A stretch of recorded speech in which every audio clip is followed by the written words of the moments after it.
about tonight's show. As you know, I'm your host, René Barnett, and I have a really special guest on with me tonight. And I really put a lot of thought into the guest that I wanted to have as my very first one for this new year.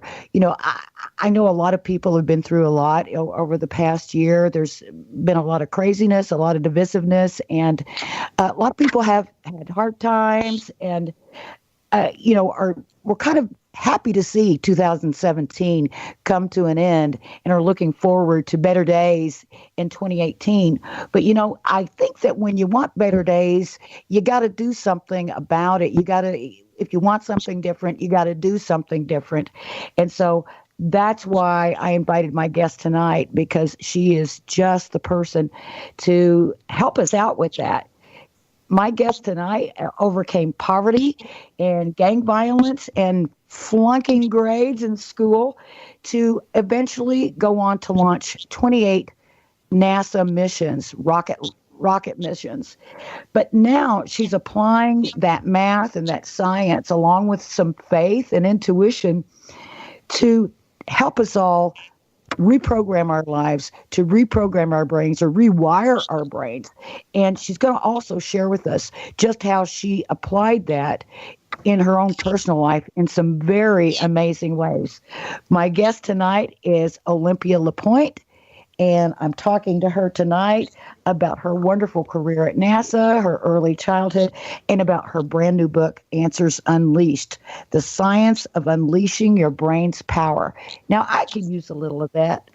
Welcome, Olympia. Hey, how are you? It's so great to be on your show, Renee. Thank you. Oh, well, thanks for coming. I didn't realize we were such close neighbors. We could have done this in person.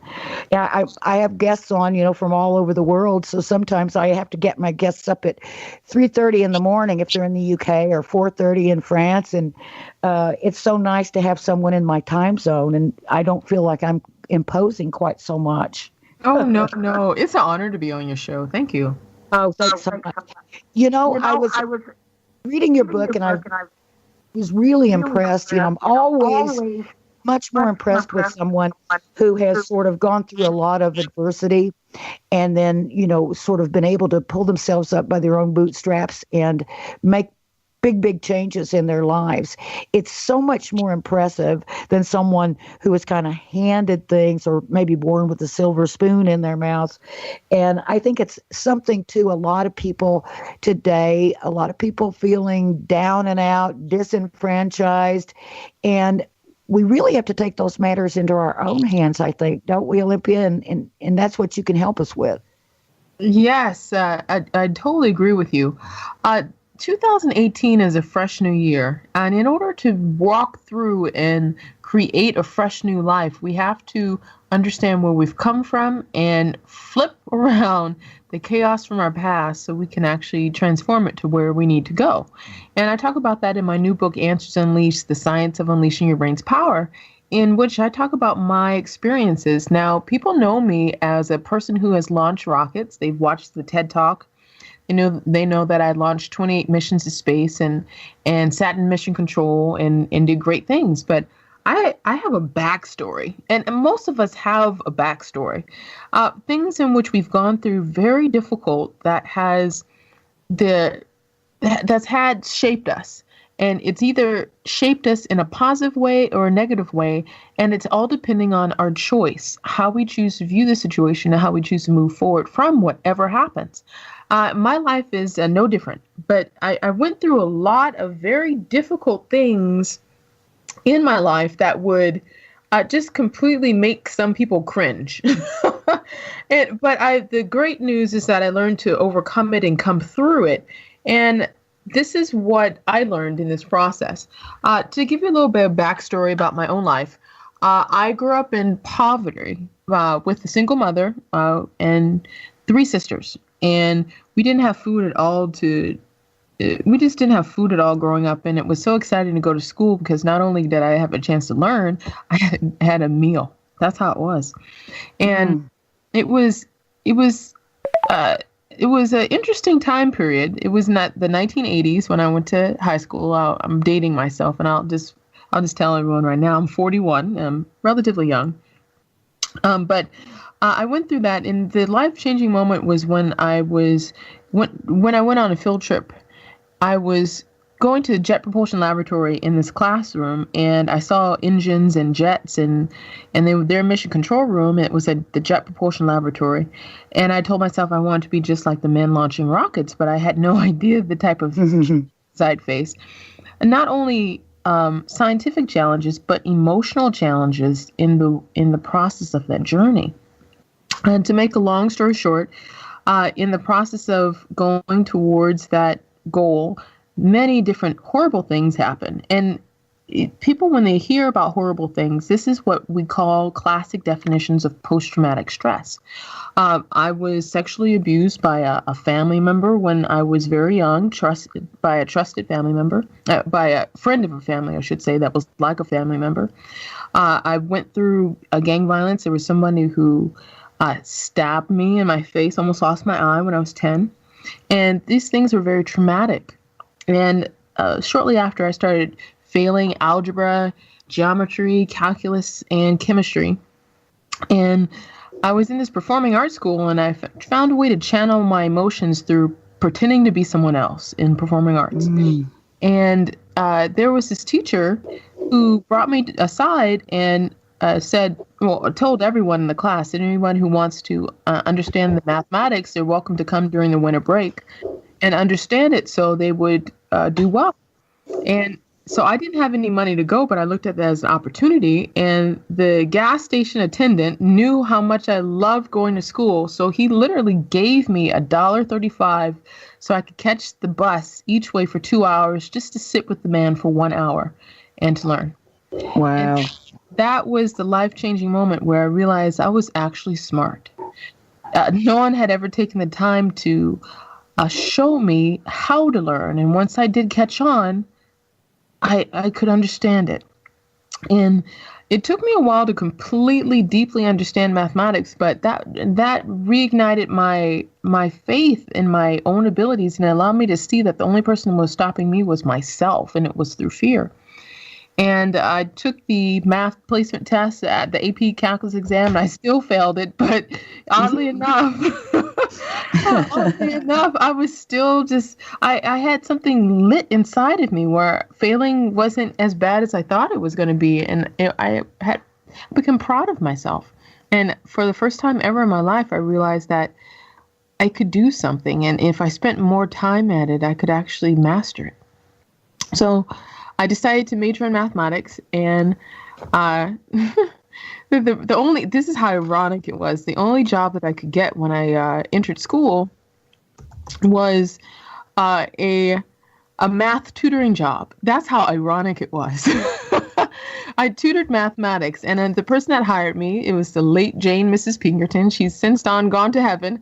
And I thank her so much. And I remember I told her, I don't know half of this math. And she said, that's all right. Sit down with the people and learn it with them. Read the book with them. And I said, are you sure? She says, that you'll be fine. Just follow the directions and you'll be able to do it. How funny. That's what I did. And I did that for 5 years. And I saw thousands of students through the group tutoring programs that was there. And that landed me into becoming one of the top 5 students at California State University Northridge of the graduates of 1998, in which I was one of the top 5 out of a 6,500 graduating class for academics. And it was a life-changing experience because I had come from nothing, and I realized that through an education, I could change my life.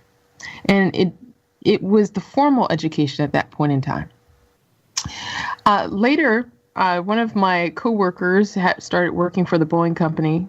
I should co-students at the time had started working for the Boeing company, and I ended up contacting them, and I started working as kind of like an accountant, like a couple of months after graduation.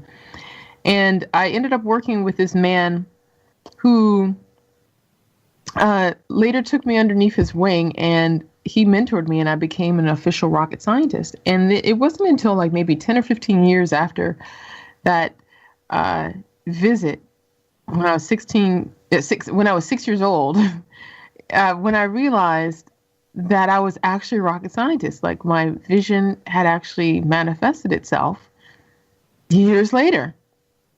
And I went on to launch 28 missions to space in the Space Shuttle main engine program. I authorized engine tests. They could not test the engine without my signature. I kind of laugh when I say that right now because I'm thinking, oh my God, my signature was all that. But yeah, it was. It was one of the most stressful jobs, but one of the most thrilling jobs at the same time. But there was something that happened during all of this time experience. I rose to the ranks in the rocket science world, and the most craziest thing happened that you would never expect. My mother, the same mother that raised us and that fought so hard to make sure that we'd have a decent education and a decent shot at life, even though she didn't have a foundation herself, she was in an accident. And when she was in an accident, she was a pedestrian at the time, and a car came on the curve, and through the accident, she ended up falling, and through the debris from the accident, it hit her head, and she ended up having to go through brain surgery. And it was a life or death situation, and the surgeons didn't know whether or not she was going to make it. And at the time when they went into surgery, they saw that she had 2 broken vertebrae. And that was just crushing to me because it was my mother going through all of this. And I had my church friends come, and we were praying at the hospital, and we were literally praying for my mother, praying. And the most miraculous thing happened. She came through the surgery, and there were no signs of any broken vertebrae the next day. And that was literally a miracle. And all the doctors and the surgeons were baffled. We were baffled. But that showed me that there was something happening that I couldn't understand, and it had to do with faith. And later on, in the years to come, my mother would have to learn how to walk and talk and eat and sleep and do everything again that we take for granted. But in the process of working with her neuroscientists and the doctors and the surgeons and the neurologists and physical therapists, I not only had the opportunity to do the work that I was doing at work and struggling and making sure to balance everything to help my mother and get this work done, but I also had the ability to understand how the human brain worked. And through helping my mother, I started recognizing how the brains work. I look at my own situation where, how did I change the way that I was looking at my own life to reconnect parts of my brain, even though it's separated in trauma? What was I doing to actually later find a way to reconnect these parts and overcome this to go into the science, and not only science, rocket science? Then when I worked with the engineers, I started recognizing what is it that they're doing when they're looking at situations and they're building something from nothing. How do people invent things? How does their brain work to do that? And then when I looked at my mother's situation, how she was going through learning to reconnect her brain and learning to do all the basic activities that we did before and we take it for granted, what separates the people that heal versus the people that don't? And this research and this understanding and this experience led me to create and form the breakthrough in neuroscience. I truly feel this is a breakthrough in neuroscience. And it is my new book, Answers Unleashed. It shows how the brain literally can rewire and reconnect itself after it's gone through trauma, after it's gone through painful experiences, painful memories. And there's a way actually for the brain to heal. And I've seen it. I've seen it in my own life. I've seen it with the geniuses that I worked with. I've seen it with my mother. And not only that, this is how crazy the whole scenario was.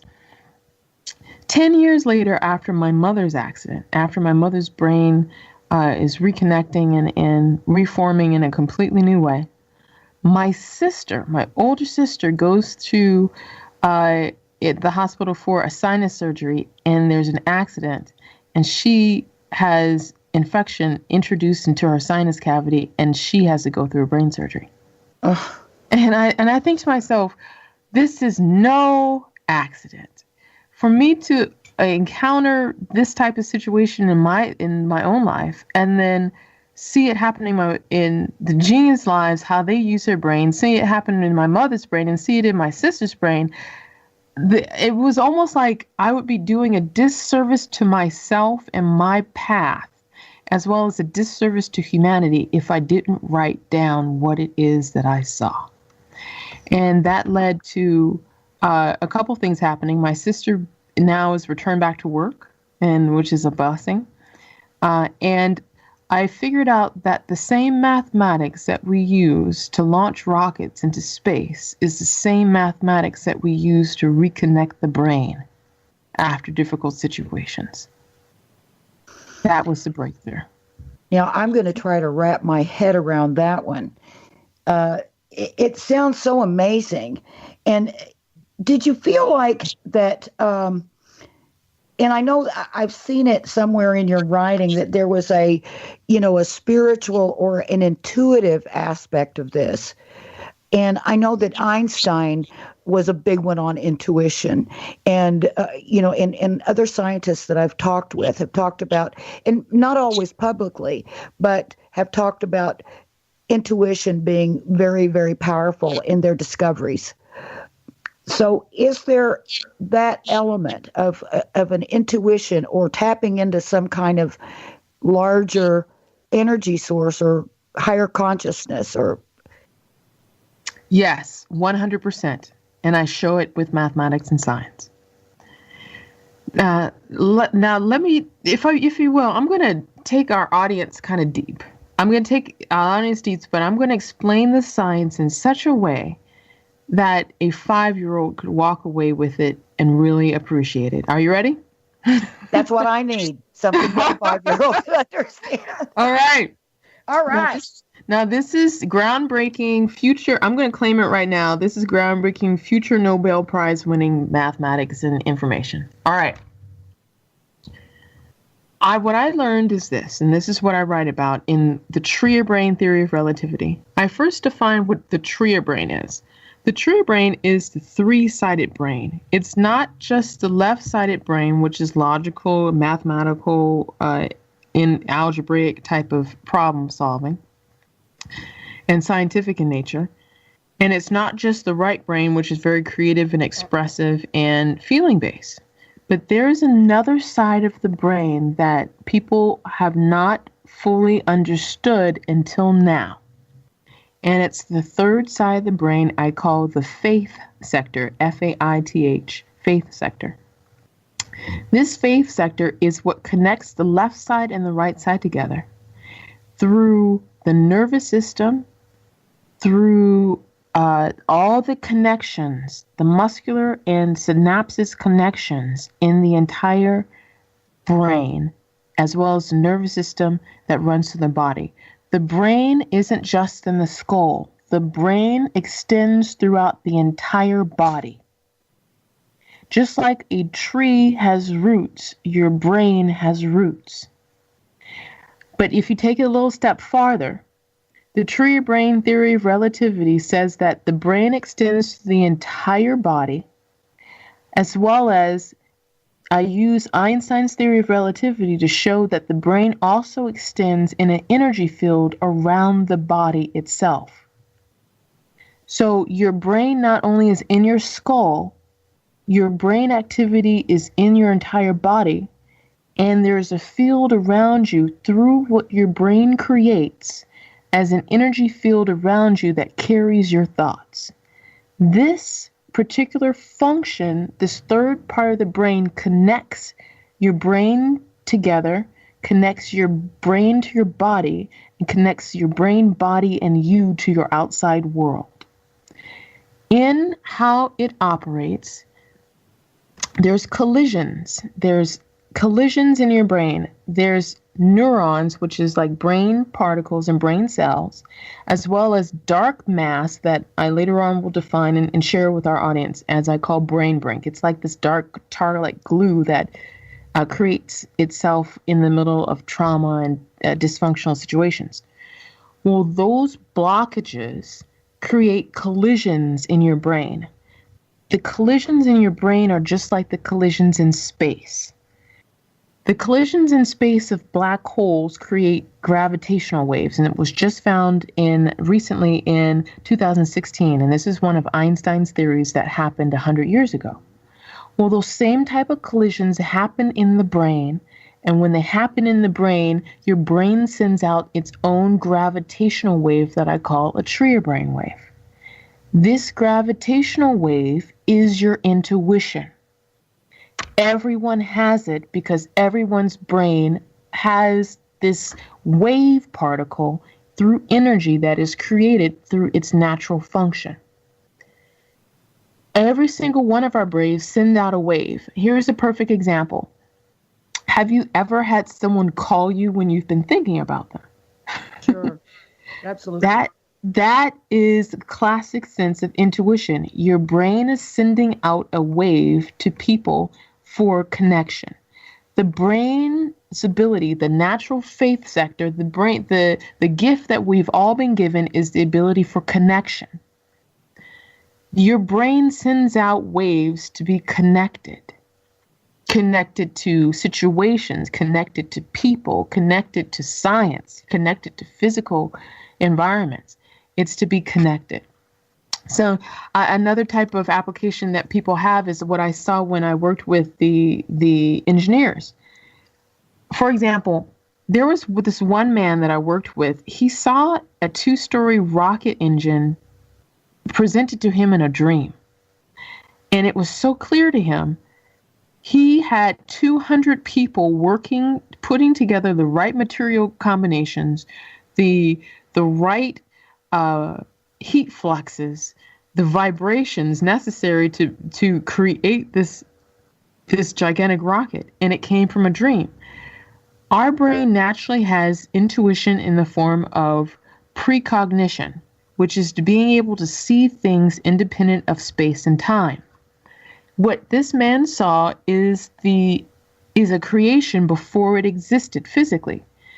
We each have the ability to be able to see things before they are formed, and our job is to bring it into existence. That's the classic definition of innovation. Every single person's brain has this ability to invent things. That's what this is. Also, people have intuition in the form of empathy. You know how you can look at someone's face and know what they're going through or feeling? Yes. It is because our brains naturally pick up a wave that comes from people's nervous system, and people are able to feel emotions.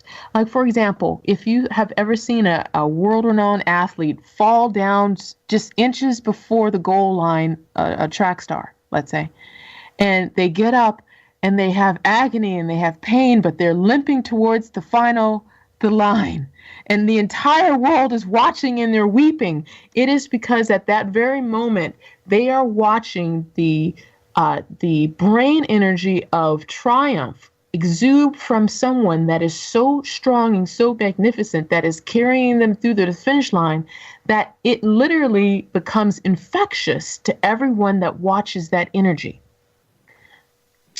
It is the same type of process that stars have. The individuals that celebrities, when they get on stage, they're able to use their energy through their movement or their thoughts to be able to change the environment of the audience, to make them laugh, to allow them to see things. Olympic athletes are the same way. They see themselves winning before they actually get the gold.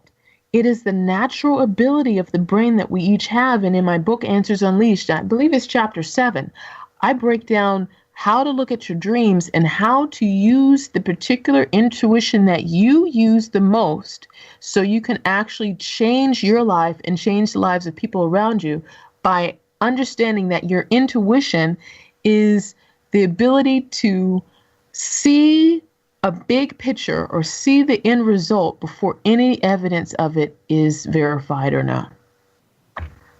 Well, that's just amazing, and I want to get more into, the practical application of these ideas in for our lives, no matter what the situation is, whether it's pain, physical pain, whether it's emotional pain, and, get more into that. And also, you mentioned the dream that the gentleman had of the 2-story rocket, and he dreamed it in detail. But I know that there was a dream that you had that was very key in you coming up with these ideas and how to apply them.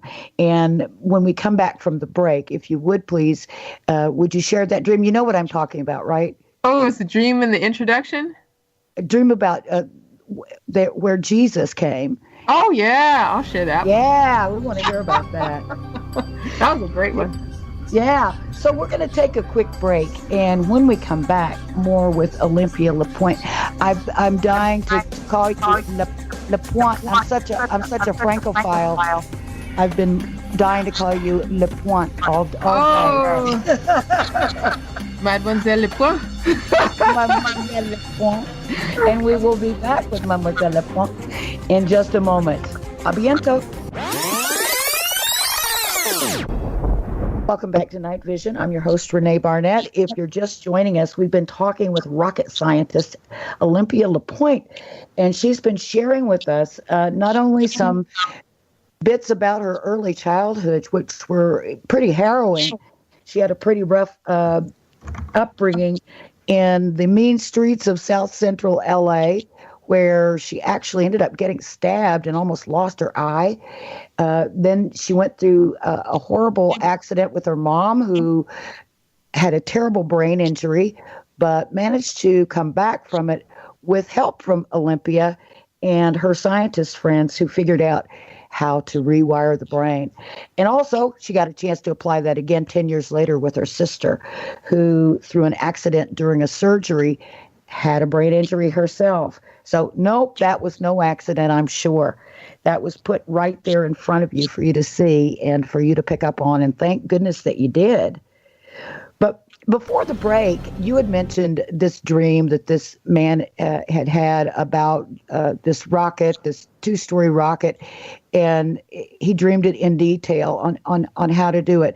But in your book, you talked about a particular dream that you had where you got information on how to apply science and faith, I'm assuming, to rework the brain. Was that with when your mother was still? It was actually, thank you for asking that question. I had a very detailed dream. I was teaching mathematics, and it was, my mother was in recovery. She had stabilized within her recovery. And it was maybe a year and a half, 2 years before my sister's brain surgery. And I remember going to sleep one night asking God. I'm a spiritual person, and I remember asking God, what do I do next? If I'm not going to go back into rocket science and I'm teaching mathematics, how do you want me to use this? I don't even know necessarily what steps to go. And I asked for direction. It was a very sincere prayer. Just show me what to do next, And then I had this amazing dream. And I truly believe dreams are very powerful. If you remember what your dreams are, write them down. They all have a meaning. And each one of the dreams will direct you. And my particular dream that I had directed me. I had this dream, and in short, I went to sleep, and I had this dream that I was in this school. It was like this academy. And the one room that we went to, I remember seeing people play the piano with their eyes. And I thought to myself, how is that possible? And then in this dream, I started playing the piano with my eyes. And I'm like, oh, I got it. I got a chance to do that, right? And then the next part of the dream was people saw a shirt that was orange, and they were then using their thoughts and changing the color of it to be black, or changing the color of it to be blue, or changing the color to be pink. And they were practicing on changing using their thoughts by changing the frequency of how the light reflected of the particles in the shirt. And so I thought, how are they doing that? So in the dream, I did that, and I'm like, oh, yes, I got it, right? And then I went to another room, and another room, they had people who were reading thoughts, and then there were people who were laying hands on other people, healing them. And I had learned how to do that in the dream, and I thought, this is amazing. Then the next room I went to, I saw my mother in there. I'm like, Mommy, what are you doing here? And she said, oh, this is my room. I'm designed to show people in this room how to use this gift. And I said, well, what is the gift that you're showing people? And she said, the gift of faith. And so everyone that would come into the room, she showed them how to have faith in a future, even though it didn't exist physically yet. So she was helping people see what was to come and to have faith in that. And I told her, well, are you going to come with me to the other room? She says, no, my job is to stay here in this room. Honey, you go on to the other places. So this may sound like a nuance of the dream, but I said, well, where do I put my purse and stuff? She goes, put it in this locker over here and keep going. So I did it. I did what my mother said in the dream, right? And then I went over to this other place, and then I finished. I went through all the rooms in this academy, and I'm like, is there anything more to do? And then I exited, in this, it was kind of like this amphitheater. And I exited in this amphitheater, and I went to the amphitheater, and I looked around. It was just no one there. It was like this Greek amphitheater where you know how the stage goes down, and you can see like rows and rows down, and there's a stage there at the bottom. Well, I looked, and it was come out into this empty space, and I got into this amphitheater area, and then I saw this man. And this man was there, and he was in the middle of the theater, and he rose up. And he hovered, and he came to the front top of the stairs where I was. And he told me something. And he told me, he looked at me, and how he looked at me, he didn't use his mouth, but he just used his thoughts. And he said, you've graduated. You've now learned how to use your brain. Now, and then I started to wake up. And I heard these words so clearly as I was waking up. And as I was waking up, I heard, now your job is to show people on Earth what their brains can do. And I woke up.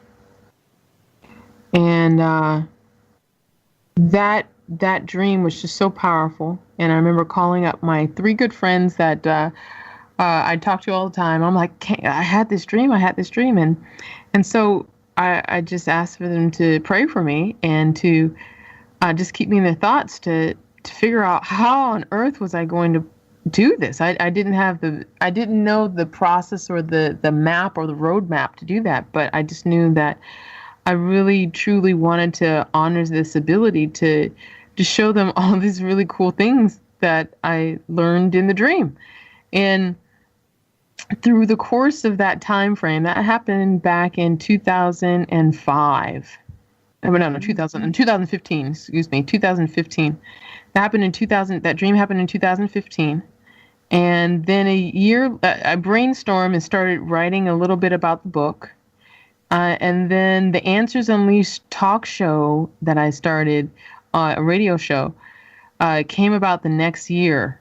And it was like, is finding the answers in front of you using science and faith. And then that, a year later, kind of like a year and a half later, led to the book Answers Unleashed. And it's all been just a unfolding onion. You know how there's like layers and layers and layers to an onion? It's like one, you take off one piece and there's another deeper piece and there's another deeper piece. And it's amazing what I learn about the brain. And as I learn it, I share it. And it was the most amazing thing to be able to see that everything scientific that happens has a mirror image spiritually. So the same things that happen in the spiritual realm can be seen in the scientific realm. They're like the 2 sides of the same coin. But if you really want to go deep, how energy forms and works and how we translate energy, that's in our brain, that's intuition.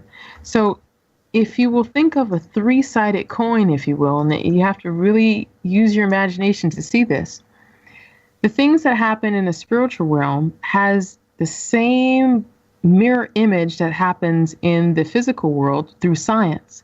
And science represents a spiritual principle, and it's a physical manifestation of a spiritual principle. Now, if you really want to go deep, you pair that with energy. The scientific world has energy related to it, and that's what Einstein was showing, and that's what he was talking about, intuition. Energy, when we create and manipulate and change energy, it's through our thoughts. It's through our brain. So we can change energy, we can change rays, we can change temperatures through our thoughts. And we do this all the time in our own body. And people are not even aware of that. Our thoughts are geared towards shifting and changing energies so it can be molded and shaped into the physical world that we need to be able to do whatever it is that we are set out to do. So the spiritual world can be reflected in our thoughts, and our thoughts is what shifts the energy to create physical things in science. It's all related. It's all connected together through this three-way process. And, you know, it's almost easier for me to understand how this can apply to something like a brain injury or, you know, because it all has to do with, you know, electrical and wiring and all that. But what about other physical maladies, chronic disease and things like that? Is this applicable to that as well? Is there a way to heal your body, rewiring your brain? Yes. And I write about that in my book. When we go through very difficult situations, there's such thing called brain brink that forms in our brain. In brain brink, as I define in the book, it's like this glue-like, tar-like mass that sticks the brain together. Like when we go through very traumatic situations, our brain literally almost separates itself. But in order to keep it from separating, it creates instantaneously like this glue that keeps it from falling apart. I mean, that's the best way for me to describe it. And it happens that when we have very stressful situations, there's over 1,400 different chemical reactions that happen in the brain. Cortisol is released, adrenaline increases, our blood pressure goes up, and we have higher temperature. We literally cook ourselves in a certain way when we go through stress. Literally. I mean, that sounds strange. And so our brain creates this substance when we go through stress. Now, if we don't relieve the stress, and if we don't find a way to remove the thoughts that are associated with a very difficult event, the thoughts still are in our head that keep this energy at this temperature and at this pressure and of this physical state. So if we are continuously stressed, my theory in the theory of relativity is that brain brink is this dark tar-like mass that hardens in the brain that keeps the brain from reshaping itself. And since the brain is not only in the head and it goes throughout the entire body, this brain brink is dark tar-like mass that can happen anywhere. It can happen in an organ of the pancreas. It can happen within the colon. And I also in the book describe what chaos theory mathematics does, is that there's things in the body that represent certain areas. Like, for example, the colon, how it turns around in different crooks and crannies is the mirror image of how the crooks and crannies work in the brain. Your hips have a mirror image, and it is your cheekbones, but it's like a mirror image upside down. So if you've been hit in the face, your hips are going to hurt because there's a mirror imaging mathematical effect in the body that represents what's going on. So if you have any type of brain brink of dark tar-like formation in your brain from a specific trauma, and it's not removed through several different methods in which I share in the book, through hypnotherapy, through cognitive behavioral therapy, through a method called Voila method therapy. If it's not removed through one of these, if this dark tar-like mass is not removed in parts of the brain, it will have a mirror effect in the body somewhere. Like, for example, someone who is having a very, very difficult time digesting food may have a very difficult time with their sinuses, because the esophagus in the body is similar to the bridge of the nose. That's how there's these mirror images mathematically that happen not only in our body, but they also happen in our lives as well.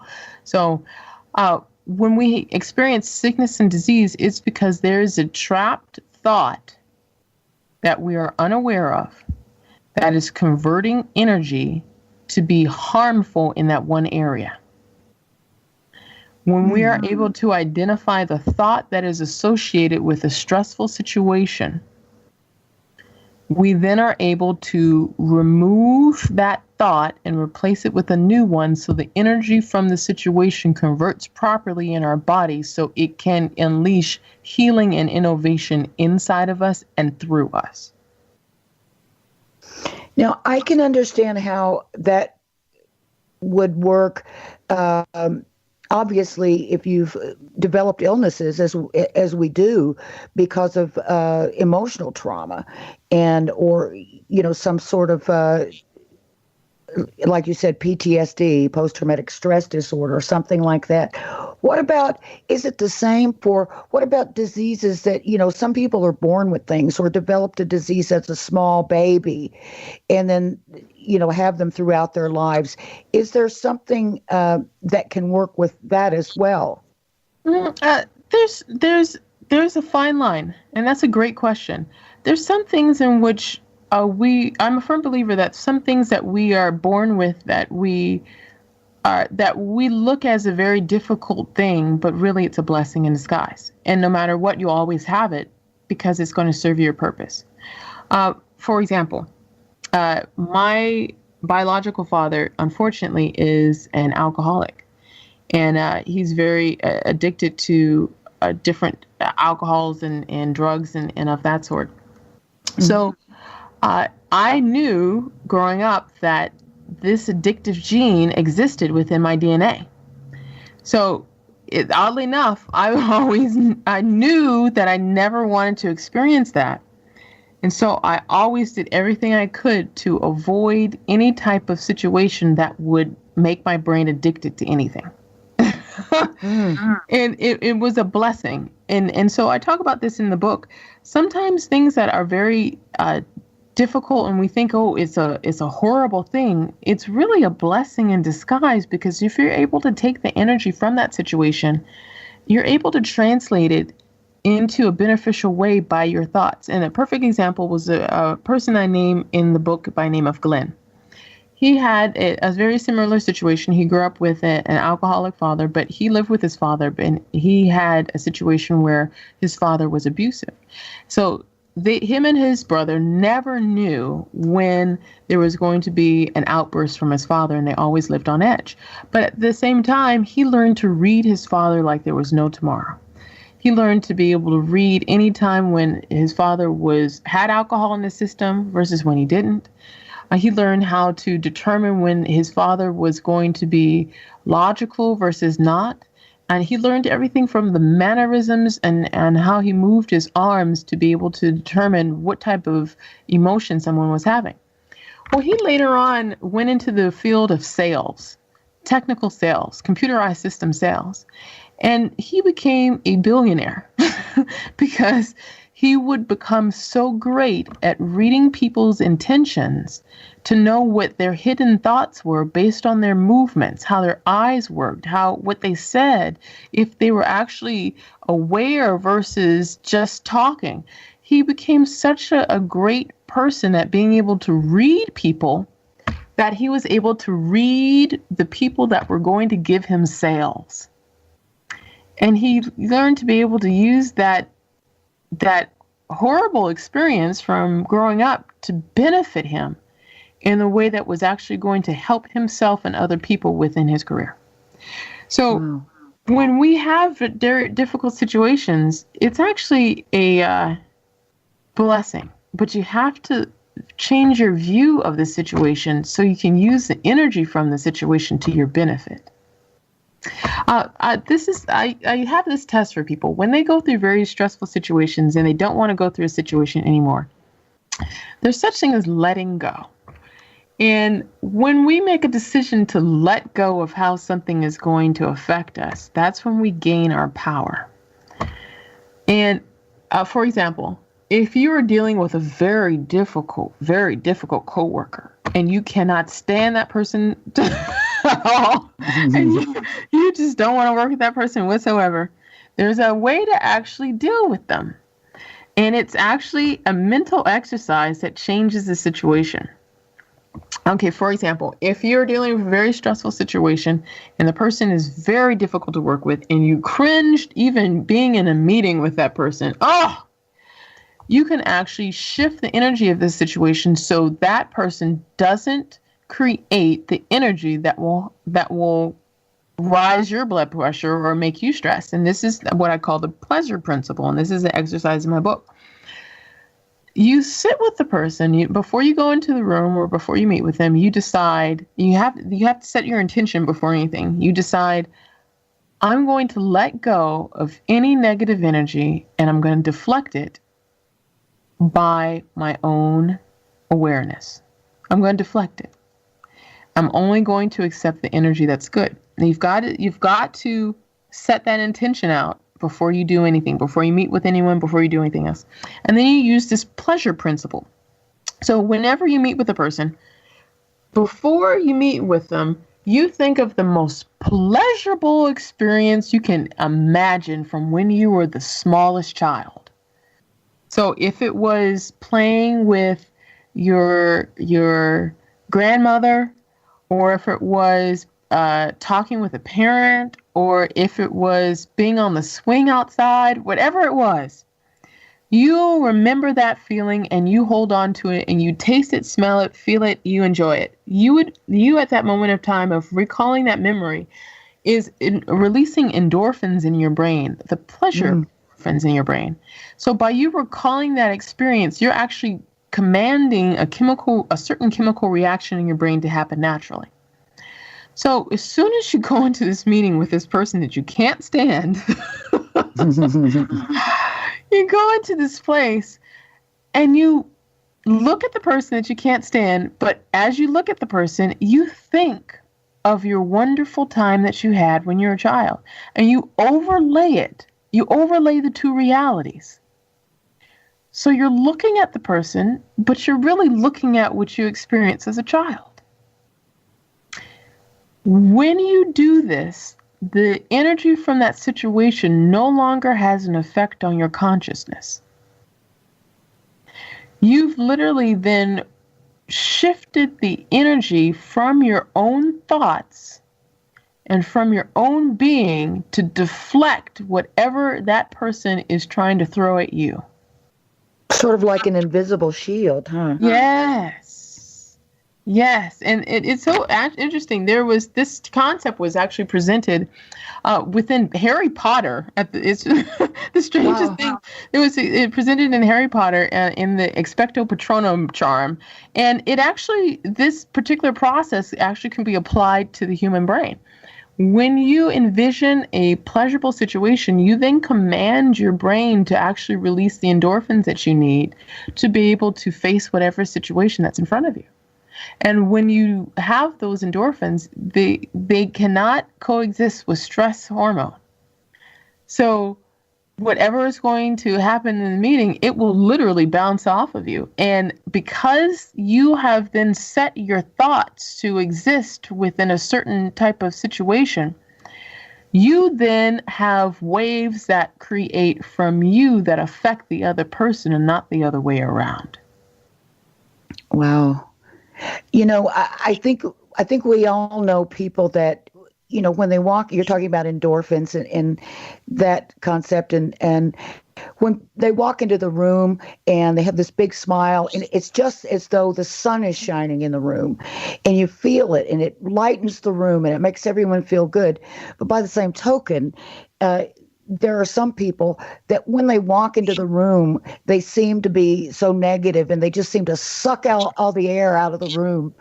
And that seems like that would be a really good process to use when you know that you're going to have that kind of an encounter. You know, we've all had coworkers or even friends, you know, that sort of are you know, negative Nellies, and it's kind of difficult to prepare yourself. Someone's like, oh gosh, the phone's ringing, it's her. Oh, I don't know if I'm ready for that. But if you can get yourself into that little space really quickly, then I'm going to try that. I think that sounds it works. It acts, and the memory that you have from this younger you are, that is most powerful because they've had the longest time to reside in your memory base to create the deepest endorphins. So that's why it's good to choose something from childhood. Yes, because it has the deepest, most profound, long-existing chemical reaction in your brain. Oh, wow. Oh, that's Isn't that fascinating? It really, really is. We got some great questions coming out of the chat room. I'm going to throw one at you really quickly just before we go to the break here, because it's going to be an easy one. Let's see, who was it? Jose Livingston says, how did she get the name Olympia? Sounds very epic and regal. Oh, thank you. Thank you.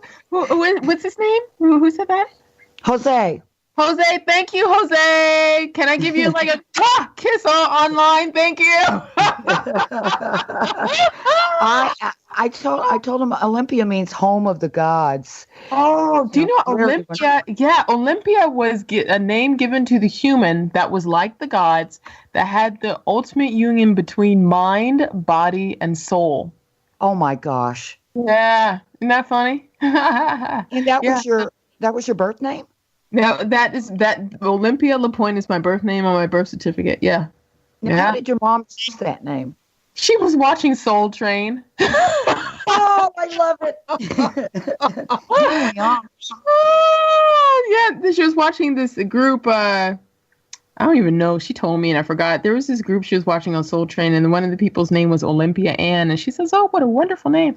And so she was gonna name me Muriel at first, and then she was gung-ho. She was all ready to name me Muriel until this is in 1976 when they had the Muriel cigars. And the nurse came into the room and she said, "Oh, you're going to name her Muriel like the cigar?"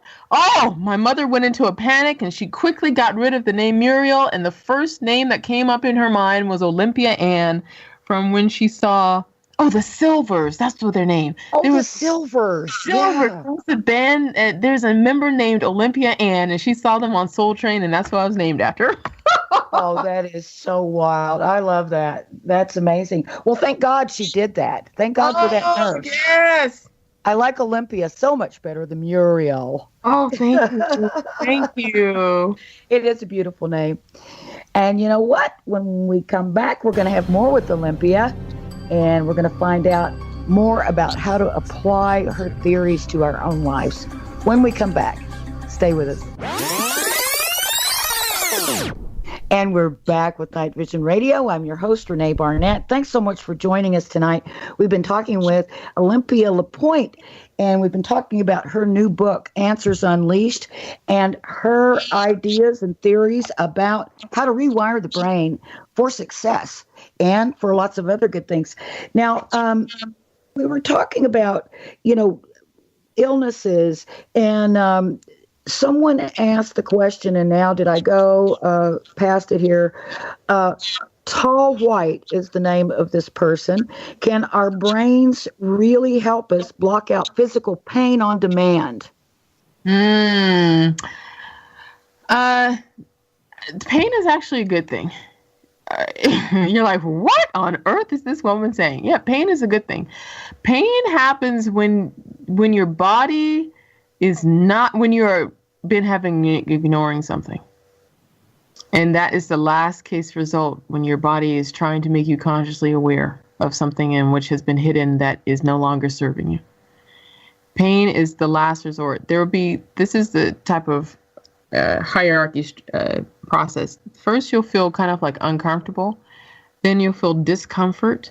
And then you'll feel anxious. And then you'll feel pain. So it's like a process. And so when you feel discomfort, that's like the first sign for like what's going on. And so when people experience pain, it's when your body is so not aligned with your conscious is not aligned with your subconscious that it has to trigger something inside of you to make a shift. That's what it is. Pain is actually a good thing. And the longer you do not listen to your intuition, your higher self, and your ability to know the truth, the pain will exist. Now, there's pains that happen from like injury. Yeah. They're like people fall off a bike or break something, or go through a surgery. There's such thing as real pain. And people that go through surgery have scar tissues and everything else like that. But there's usually some sort of a thought that's hidden from you that's making the pain feel worse than it is. So when you identify what that is, the pain doesn't have the same physical effect on the mind and body, and it allows that ease for your body to actually heal itself. Wow. So even in cases where there is real pain, like someone, as you said, has had surgery, or maybe someone, what about something like a condition like arthritis, like rheumatoid arthritis or something where people experience a lot of chronic pain? Is that applicable there to make that pain have less of an effect? Well, that is and I'm not a medical doctor, so this is best for a medical doctor. But my theory is that when we experience inflammation, when we experience arthritis, it's because there's an overflux of inflammation in the body that the body is trying to fight and get rid of. Inflammation comes in very different forms. It comes from poor digestion. It comes from poor substances we put into our system. It comes from even joint misalignment. So there's certain things like going to chiropractors that help, going to physical therapists where the kinesiologists who are able to create the muscle realignment so joints actually function in the correct angular movement. And even there's something in the book that I call Voila Method. It is a combination of craniosacral adjustments, which you gently adjust the joint muscles in the skull, and you combine that with muscular movements, and it makes someone aware of what their thoughts are in conjunction with different pain and bodily movements and the inability to move in certain areas. So it's a new form of science and spirituality that has been formed by kinesiologist Joel Crandall. And so I really highly recommend his work. Also, when people want to remove inflammation, he has a training system of people across the world that he's been training in this new method of kinesiology. And it is helping people remove the inflammation from their body that is causing the pain in different areas. Yeah. Wow. That would be an amazing thing. Adriana in the chat room says, "Hey, Renee, there was a recent study that came out this week that claims being negative helps us live longer. What the heck is that all about?" I haven't heard about that. I can't imagine how that could be true. I don't know. You'd have to tell me the study that came from. I would love to find out the link. But yeah, you're probably sapping everybody's energy. You live longer in misery. You'll live long, but you'll be alone. So, you'll live longer in misery. That's what that is. Adriana, if you know what that study is, shoot me a link or something, and I'll pass it along to Olympia later. I would like to see what that is all about. That's just so crazy. Now, I want to get, if I could, just a little bit into your work at NASA. And, a lot of us saw the movie Hidden Figures, and you've been called by People Magazine and others, real life hidden figure because of your work there. And a lot of people, probably do a lot of work at NASA that's kind of unsung. But what I'm wondering is, in this climate, I guess, this Me Too climate, did you run into problems? I'm not necessarily trying to ask if you were sexually harassed, but more discriminated against because of being a woman? Have you was someone trying to hold you back, or is that something that you just don't want to talk about? Oh, well, I'm very real.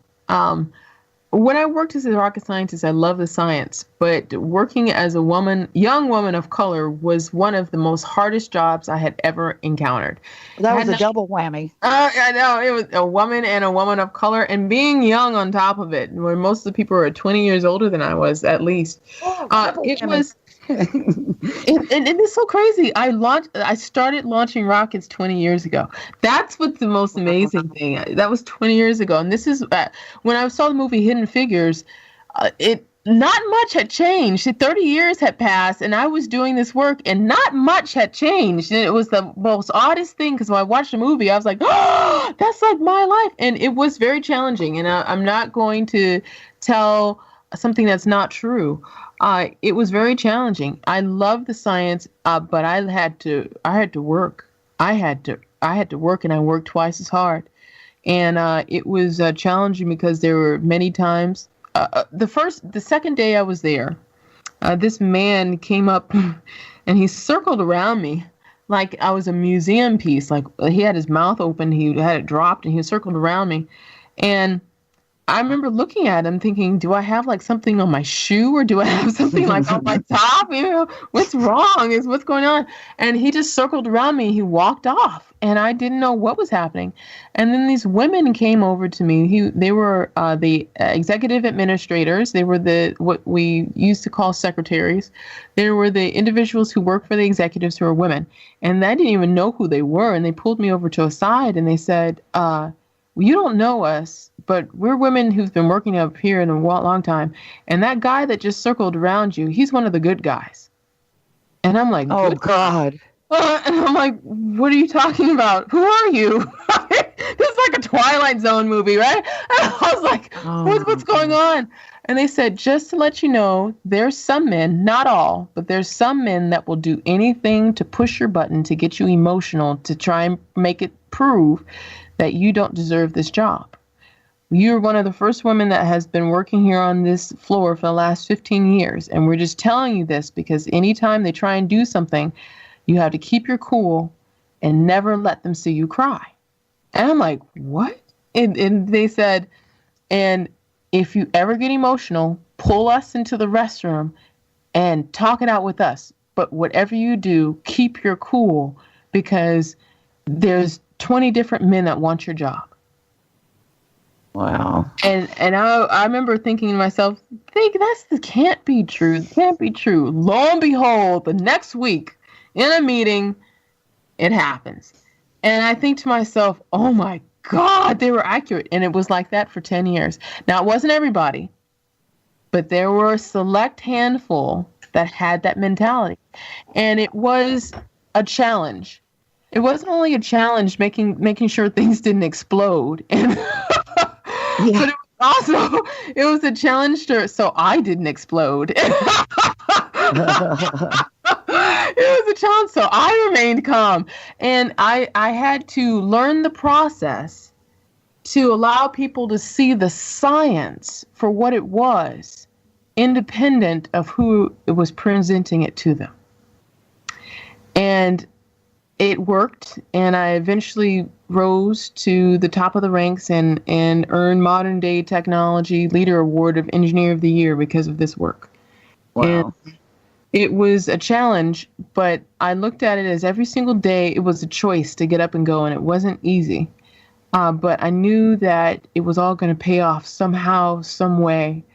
And I was there doing the science, and I just knew that somehow, some way, my life was going to make a difference in this world and in that environment. And it was just to hold on and to keep moving.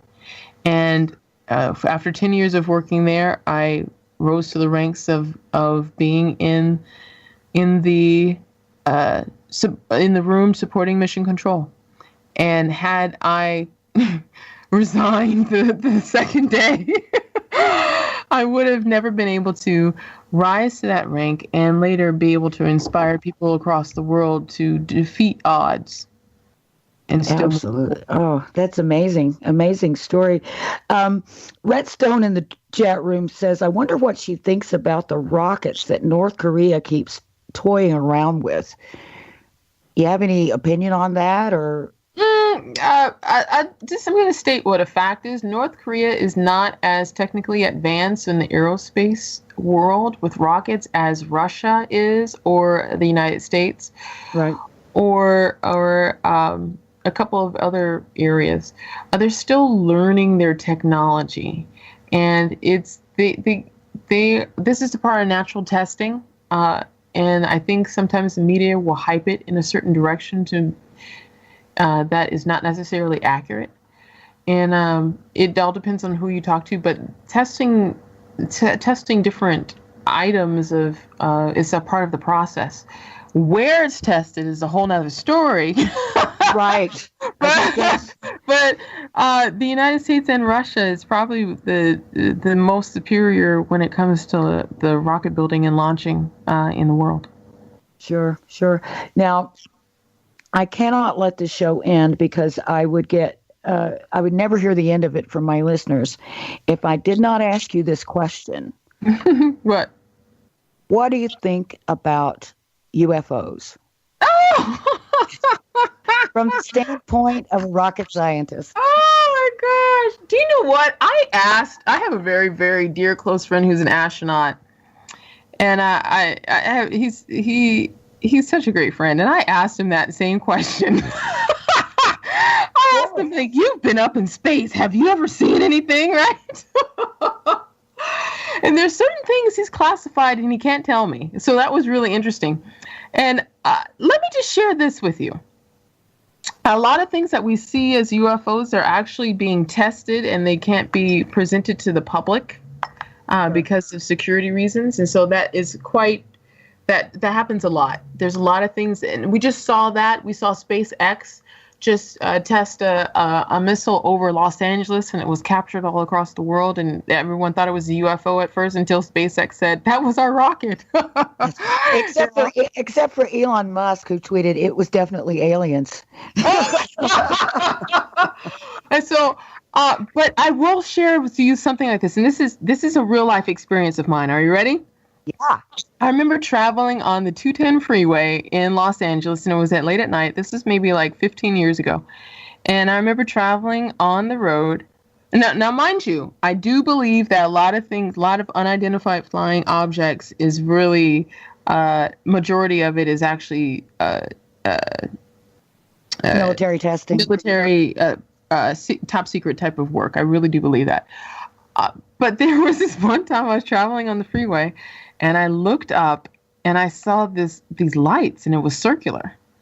And I thought at first it was like you know how they have an electric grid where they have different lights and stuff like that. And I thought my eyes were tricking me. And I thought to myself, there must be some electric grid. And I got closer and closer, and it was to the top of this mountain. It was like, it's in the La Tuna Pass of the 210 freeway in Los Angeles. Oh, yeah.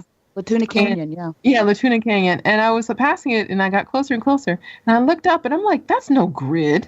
And I looked up. It was the bottom of something that was flying.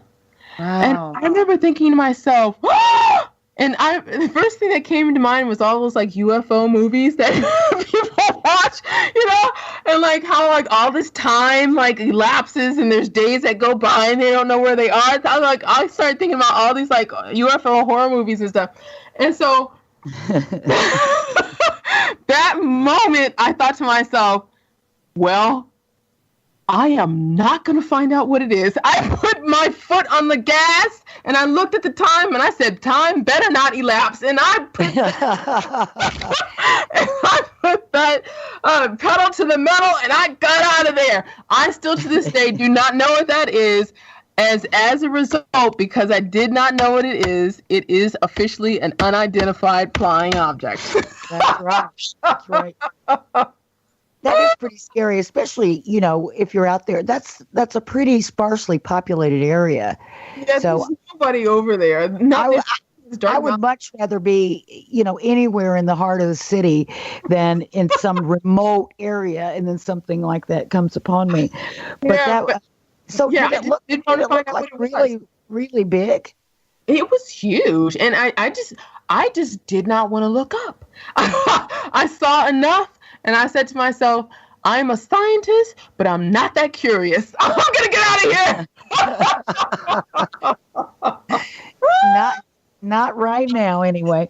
Now, but if I could ask you, as a scientist and just as a person, in thinking about, the universe, and, you've had a lot more acquaintance with outer space than most people, does it seem to you likely that this would be the only place where there would be intelligent life in the vast universe that we now know is millions and millions and millions of planets, and millions of planets older than ours, and even galaxies much older? Wouldn't it stand to reason that we wouldn't be the only ones?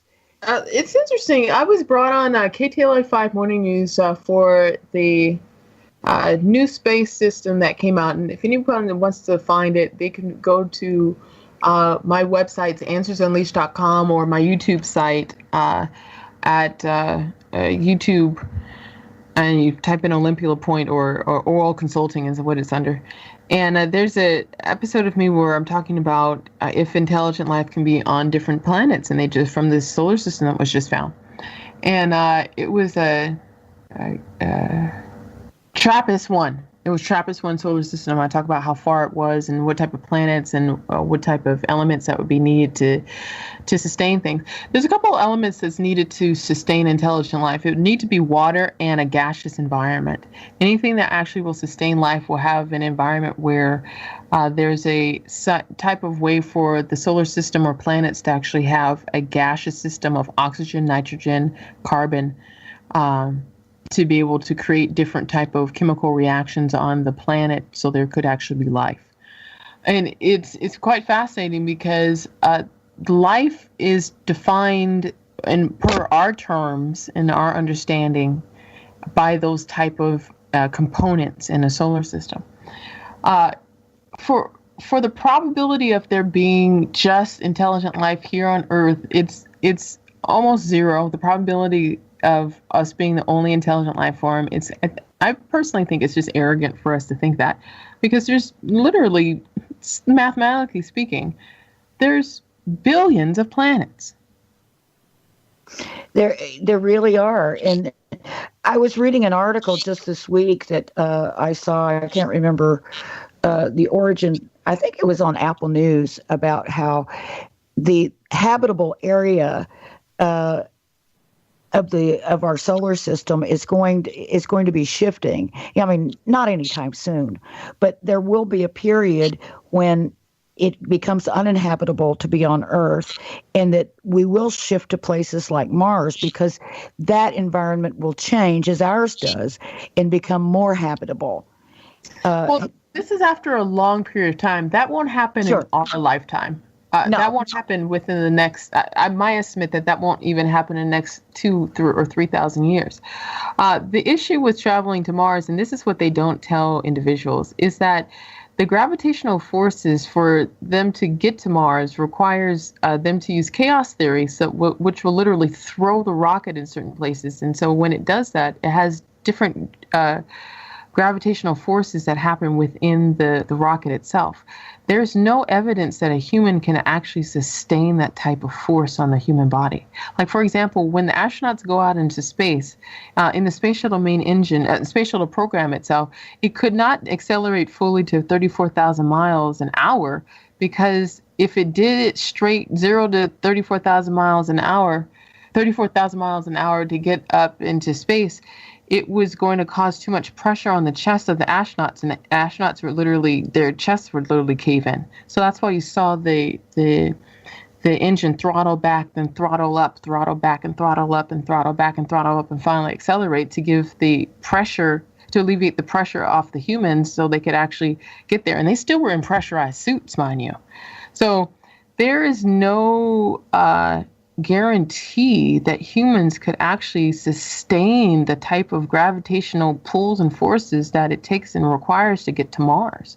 And that's why there's people signing up to go, but there's also no guarantee of people being able to return. And that's what the whole story of The Martian was about, because there's no guarantee that people can actually return from that type of environment.